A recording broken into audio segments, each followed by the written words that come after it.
주중에 제게 질문을 하신 분이 계십니다. 목사님, 저는 늘 왜 두려움과 싸우는 것일까요? 생각을 해봤습니다. 그리고 저도 이 두려움과 싸우고 있다는 것을 알게 됐습니다. 제가 이렇게 대답을 했습니다. 싸우는 것이 아니고 아픈 것이겠죠. 일이 무섭지 않고 오히려 사람에게 상처 입을까 봐 겁을 내는 것 아닐까요? 사람은 변하지 않기 때문이고 또다시 상처 입을까 봐 걱정하고, 그래서 그 사람을 잃을까 봐 힘들어하는 것 아닐까요? 그리고 그것 또한 사랑인 것 같습니다. 사람을 잃고 싶어 하지 않는, 그 사람을 잃고 싶지 않은 사랑이 아닐까요? 대답 잘했나요? 이 두려움의 감정 자체는 죄가 아닙니다. 그리고 믿음이 없기 때문에 두려움을 갖게 되는 것도 아닙니다. 하지만 이 두려움의 마음은, 감정은 죄로 발전할 수 있습니다. 그리고 불신의 언사와 태도와 행동이 될 수 있고 결국 실패하여 인생이 실패할 수도 있습니다. 오늘은 형통하는 인생을 위하여라는 제목으로 설교를 하겠습니다. 오늘 등장하는 인물은 모세와 여호수아인데요, 어떠한 인생이 형통하는 인생일 수 있을지 하나님께로부터 듣고 여러분도 그렇게 형통한 인생 사시기를 저는 기대하겠습니다. 모세의 이야기를 먼저 하겠습니다. 하나님은 이집트에 있는 자기 백성의 고통을 분명히 보셨죠. 그들의 감독자로 인해 부르짖음을 들으셨고 그들의 근심을 아셨습니다. 그래서 하나님은 내려오셔서 이스라엘 백성을 이집트인의 손에서 건져내시고 그들을 이집트 땅에서 인도하여 아름답고 광대한 땅, 젖과 꿀이 흐르는 땅에 데려가려고 하셨습니다. 하나님은 이 일에 모세를 사용하려 하셨습니다. 모세의 소명은 두 가지인데요, 크게 보면 첫 번째는 이스라엘 백성을 이집트에서 구출해내는 것이고, 두 번째는 그 백성을 가나안 땅에 데려가는 것이었습니다. 하지만 모세는 이스라엘 백성을 이집트에서는 구출해냈지만 그들을 가나안 땅으로는 인도하여 드리지 못했습니다. 왜 그랬을까요?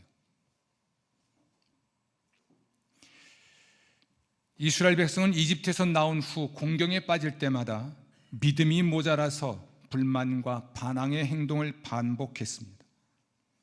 하나님은 불신앙적 태도와 언사와 행동을 보인 이스라엘을 싫어하셨고 그들의 죄악을 갚으셨는데, 가장 치명적인 형벌은 가나안 땅에 들어가는 일을 40년간 보류하신 일입니다. 이스라엘은 이집트에서 나온 2년 2월 20일 시내 광야를 떠났습니다. 그리고 가데스바네아에 도착했는데 별일이 없다면 이제 곧 가나안 땅에 들어갈 것입니다. 하지만 가데스바네아에서 이스라엘 백성이 가나안 땅에 들어가는 일은 40년 지연된 사건이 벌어집니다. 이스라엘은 가나안 땅 정탐을 위해 각 지파 지도자 한 명씩 총 12명을 파견했는데 그들은 40일 동안 가나안 땅을 정탐했습니다. 그들 중 여호수아와 갈렙을 제외한 10명은 가나안 땅에 대해 악평했는데, 이러한 악평 속에는 그들을 그러한 땅으로 이끌어 들이시려는 하나님에 대한 비난이, 불신이 포함되어 있었습니다. 하나님은 가나안 땅을 정탐한 40일을 일에 하루를 1년으로 쳐서 40년간 그들의 죄악을 담당하게 하셨는데, 그래서 가나안 땅에 들어가는 일은 40년간 보류되었습니다. 이집트에서 나온 사람 중 20세 이상의 사람들은 전부 광야 40년 동안 죽었고, 따라서 가나안 땅에 들어가지 못했습니다. 이집트에서 나올 때 20세 이하이었던 사람들과 광야 40년 동안 태어난 사람들, 그들은 부모 세대, 부모들의 죄를 지고 광야에서 고통의 세월을 40년 동안 보내야만 했습니다. 부모의 죄가, 부모의 불신이 자손들에게 고통을 안겨준 사건이죠. 모세는 하나님을 멸시하고 시험하고 원망하고 하나님께 순종하지 않는 이스라엘을 용서하시기를 늘 간청드렸고, 하나님은 모세의 간청을 받아들여 이스라엘 백성을 용서하곤 했습니다. 그러다가 모세 또한 불신앙의 덫에 걸렸습니다.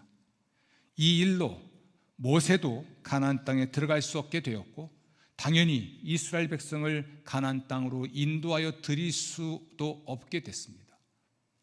그의 소명 두 가지 중에 한 가지를 못하게 된 것입니다. 모세가 가나안 땅에 들어가지 못하게 된 사건은 40년이 지난 어느 날에 발생했습니다. 이스라엘 백성은 40년 전 가나안 땅을 정탐했던 곳 가데스에 도착을 했습니다. 40년 전 20세 이하였던 사람들과 40년 동안 광야에서 태어난 사람들은 물이 없었기 때문에 모세와 아론에게 모여들었고 모세와 다투었습니다. 어쩜 그렇게 부모 세대와 똑같았는지요. 모세와 아론은 회중 앞을 떠나 회막문에 이르러 엎드렸습니다.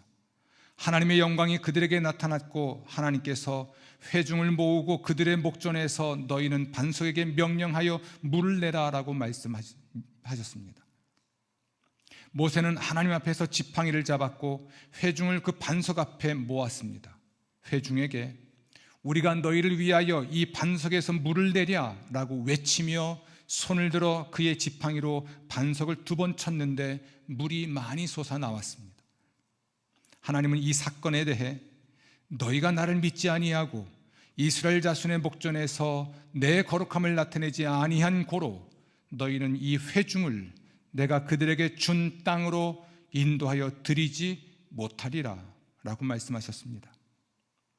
민수기 20장 12절 이 말씀에서 모세와 아론은 하나님에게 심한 질책을 받고 있지만 그들이 저지른 잘못이 무엇인지는 정확하게 모르겠습니다. 그들은 반석을 치는 대신에 하나님이 말씀하신 대로 명령해야만 했을까요? 그들은 하나님이 반역한 자들에게도 자신의 약속을 실행하시리라는 것을 의심했을까요? 그들은 자신들의 힘으로 물이 나오게 할 수 있으리라는 인상을 회중에게 주었던 것일까요? 어쨌든 모세와 아론은 하나님을 믿지 않았고 이스라엘 백성이 보는 앞에서 하나님께 영광을 돌리지 못했습니다. 그 대가로, 그 형벌로 그들은 이스라엘 백성을 가나안 땅으로 인도하여 드리지 못하게 되었는데 모세 또한 그렇게 되었습니다.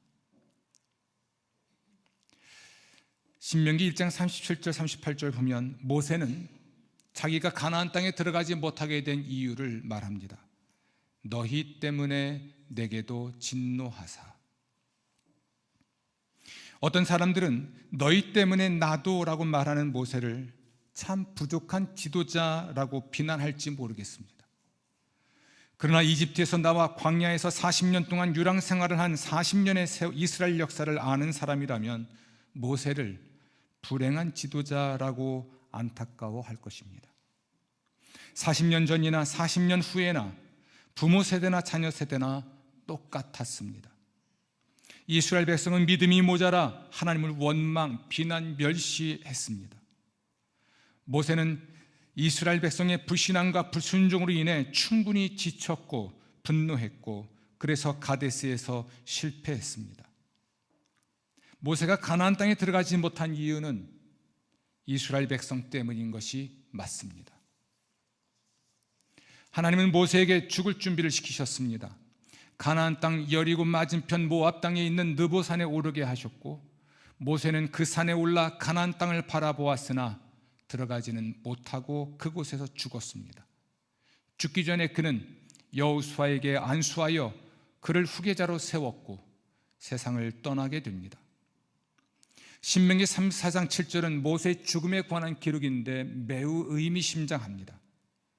모세가 죽을 때 나이 120세였으나 그의 눈이 흐리지 아니하였고 기력이 쇠하지 아니하였더라. 아멘. 저는 61에도 눈이 흐려지고 기력이 쇠하여 2번 설교하면 쓰러지는데 모세는 참 대단합니다. 이 말씀이 의미하는 것은 모세는 병이 들어 죽은 것도 아니고 사고로 죽은 것도 아니고 나이가 들어서 죽은 것도 아니라 자기 사명을 다했기 때문에 죽었다는 말입니다. 그런데 어쩌면 반쪽짜리 죽음일 수도 있겠는데요, 처음 그의 사명은 2가지였습니다. 이스라엘 백성을 이집트에서 구출하여 내는 것이고, 2번째는요, 그들을 가나안 땅으로 인도하여 드리고 그 가나안 땅을 아브라함의 후손들로서 차지하게 하는 것이었으나 그가 믿음의 덫에 걸려 결국 불신앙의 태도를 보였고, 그로 인해 그는 가나안 땅에 들어갈 수도 없었고 그 백성을 가나안 땅으로 인도하여 드릴 수 없었습니다.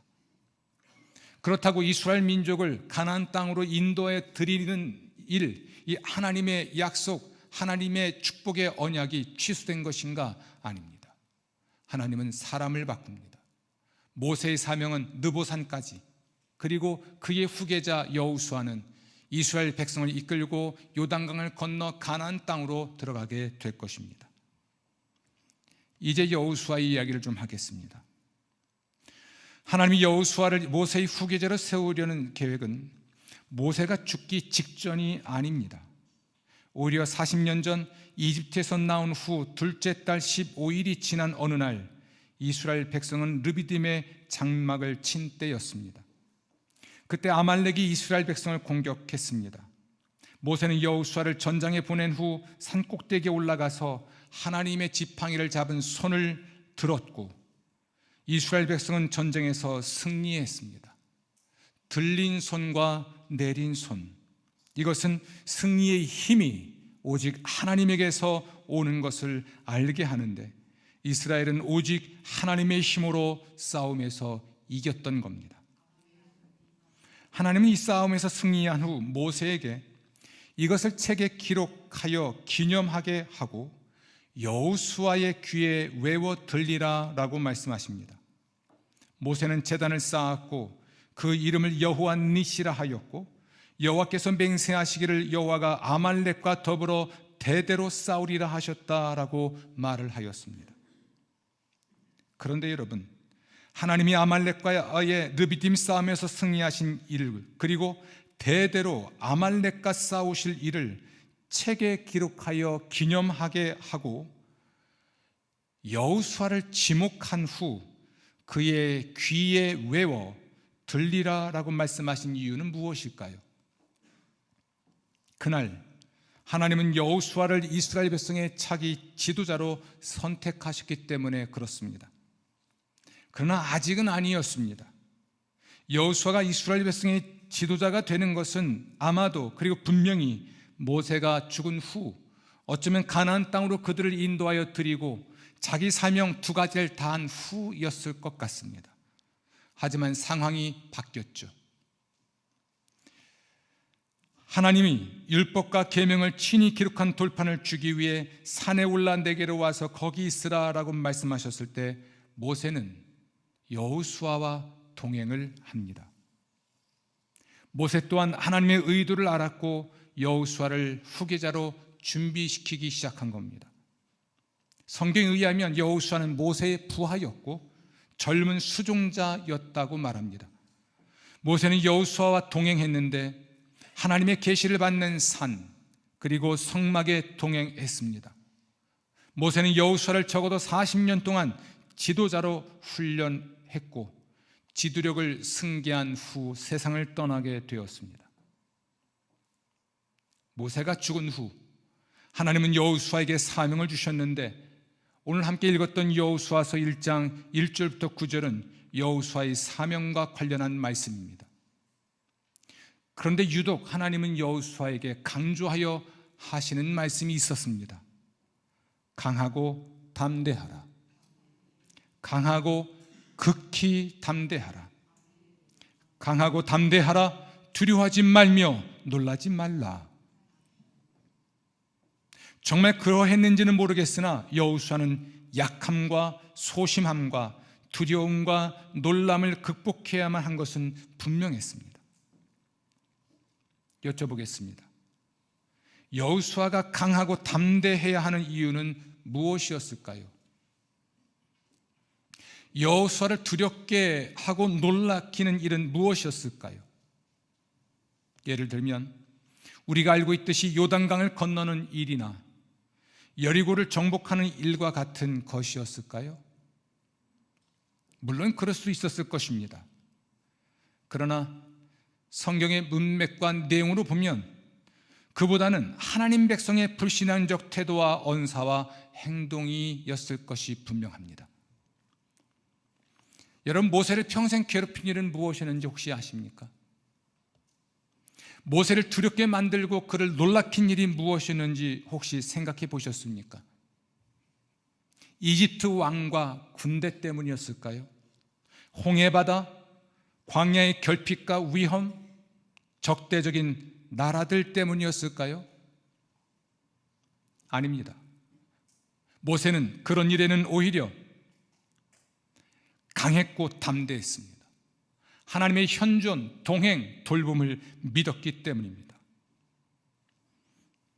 모세가 두려웠고 놀랬던 일은 하나님 백성의 불신앙과 불순종이었습니다. 행여 그로 인해 하나님이 그들을 떠나 그들과 동행하지 않으시면, 행여 하나님이 그들을 징계하시면 이스라엘의 운명은 실패할 것이었기 때문이죠. 여호수아가 이끌 사람들은 이집트에서 나올 때 20세 이하였던 사람들과 40년 광야 생활 중 태어난 사람들이었습니다. 그런데 그들의 상태는 그들의 부모 세대와 절대 다르지 않았습니다. 너무나 똑같았는데 불신앙과 불순종을 대물림한 듯합니다. 그들은 여전히 하나님을 불신하고 배반하고 하나님이 세우신 그들의 지도자 곧 여호수아의 지도력에 도전을 했습니다. 또 그럴 것입니다. 그래서 하나님은 강해져야 한다, 담대해야 한다, 사람들을 두려워하지 말고 하나님 백성의 저항과 도전과 배반과 모욕을 두려워하지 말고 세상 길도 가지 말고 너의 길도 가지 말고 하나님의 길을 가야 한다라고 말씀하셨습니다. 여호수아가 강하고 담대할 수 있는 근거는 무엇입니까? 두려워하지 않고 놀라지 않을 수 있는 근거는 무엇이었을까요? 그것은 하나님의 현존, 동행, 돌봄인데 하나님은 바로 그것을 여호수아에게 약속하셨습니다. 여호수아 1장 5절입니다. 내가 모세와 함께 있었던 것 같이 너와 함께 있을 것임이니라. 내가 널 떠나지 아니하며 버리지 아니하리니. 아멘. 또한 약속하시기를 그러니까 내가 너와 함께 있을 것이고 내가 널 떠나지 않을 것이고 내가 너를 버리지 않을 것이기 때문에 너를 이길 자가 평생에 없을 것이다. 하나님의 길을 가는 사람은 형통할 것입니다. 하나님은 하나님의 길을 가는 사람과 함께 계시기 때문입니다. 하나님께 순종하고 하나님과 동행하는 그 사람을 하나님은 돌보아 주실 것입니다. 하나님의 율법을 읽고 묵상하고 다 지켜 행하는 사람, 곧 순종하는 사람을 이길 수 있는 사람은 없습니다. 하나님이 그와 반드시 함께 계시고 그와 동행하시고 그가 공급하시고 그를 보호하시기 때문에 그렇습니다. 그러므로 사람의 길을 가지 않는 까닭에, 그러니까 세상 길로 가지 않거나 나의 길로 가지 않아 불안하고 두려워할 이유가 없습니다. 하나님의 길이 정도입니다. 그러므로 강하고 담대하게 순종해야 합니다.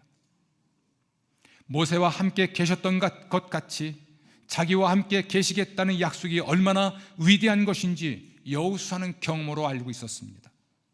그는 모세의 수종자였기 때문인데요, 하나님이 함께 계셨던 까닭에 모세가 위대할 수 있었다는 것을 알고 있었기 때문입니다. 여호수아는 모세와 함께 이집트에서 나왔습니다. 40년 동안 광야에서 모세의 수종자로 살았습니다. 여호수아는 이집트에서 나올 때, 홍해를 건널 때 40년 광야 유랑 때의 기적들과 승리 등은 하나님께서 함께 계신 까닭에 가능했던 것을 경험했습니다. 하나님의 율법을 다 지켜 행하라는 명령이 얼마나 절대적인지 여호수아는 경험으로 알고 있었습니다. 그는 이스라엘 백성과 함께 이집트에서 나왔고 홍해를 건넜고 40년 광야 유랑 생활을 했기 때문입니다. 이집트에서 나올 때, 홍해를 건널 때, 40년 광야 유랑 때 이스라엘 백성의 실패와 그 결과를 알고 있었기 때문이죠. 그들은 불신앙적 언사와 태도와 행동을 반복했고 결국 하나님의 현존, 동행, 돌봄을 잃어버린 채 가나안 땅에 들어가는 세월이 40년 포류가 되었었습니다. 모세는 40년 동안 중요하고 위대한 일을 셀 수 없이 많이 했습니다. 그러나 그 중에 가장 중요하고 위대한 일, 그의 세대는 물론 그의 후대를 위하여 했던 가장 중요하고 위대한 일은 두 가지가 있는데, 하나는 성막을 건설한 것이고 또 하나는 하나님의 율법을 기록한 일입니다. 성막은 하나님의 현존을, 율법은 하나님의 뜻을 드러냅니다.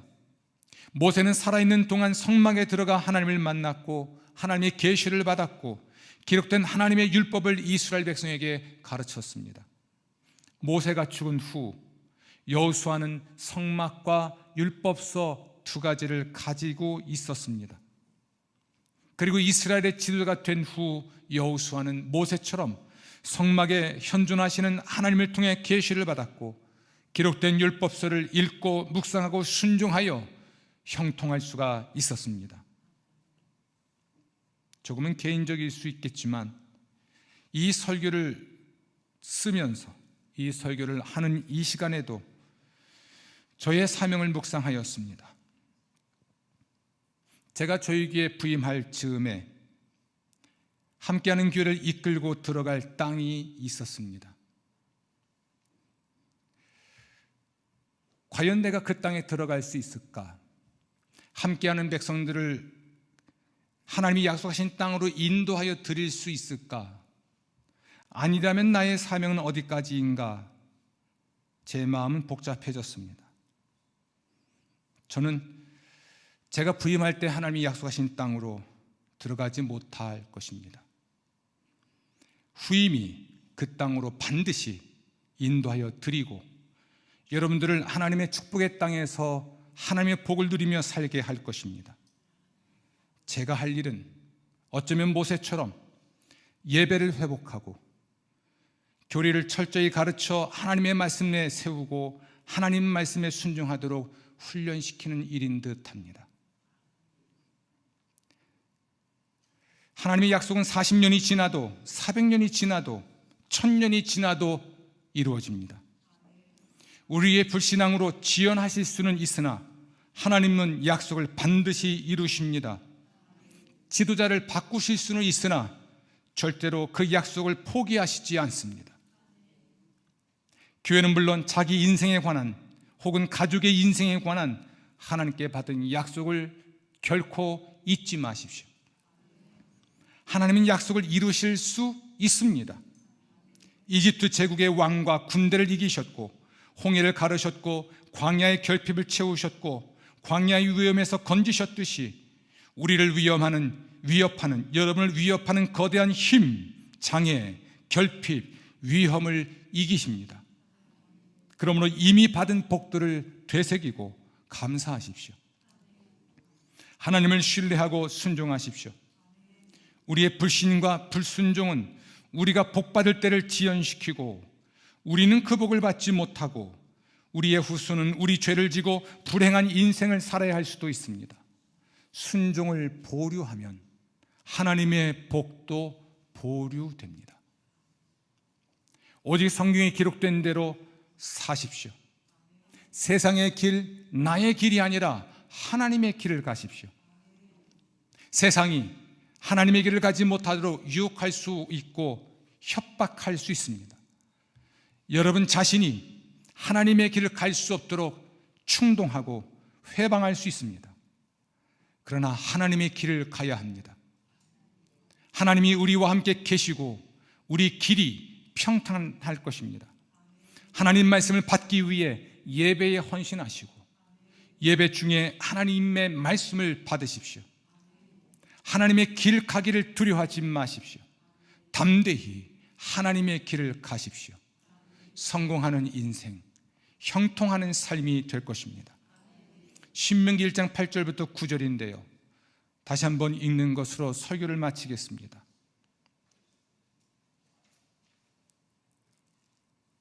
다 같이. 이 율법책을 내 입에서 떠나지 말게 하며 주야로 그것을 묵상하여 그 안에 기록된 대로 다 지켜 행하라. 그리하면 내 길이 평탄하게 될 것이며 내가 형통하리라. 내가 내게 명령한 것이 아니냐. 강하고 담대하라. 두려워하지 말며 놀라지 말라. 내가 어디로 가든지 내 하나님 여호와가 너와 함께 하느니라. 아멘.